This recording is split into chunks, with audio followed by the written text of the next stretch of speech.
ഇന്ന് നോമ്പിന്റെ 38-ാം ദിവസം. പോപ്പ് ഫ്രാൻസിസ് പല ആചാരങ്ങളും വിശ്വാസങ്ങളും മാറ്റിയെഴുതി.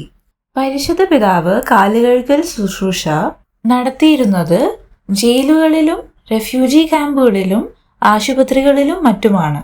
പിതാവ് സ്ത്രീ പുരുഷ വ്യത്യാസമില്ലാതെ ജാതിയോ മതമോ നോക്കാതെ എല്ലാരെയും ഒന്നുപോലെ കണ്ടു.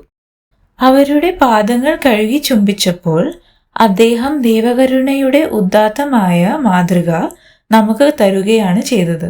എല്ലാവരും ക്ഷമയ്ക്ക് അർഹരും ദൈവത്തിന് മുൻപിൽ അന്തസ്സുള്ളവരുമാണ്.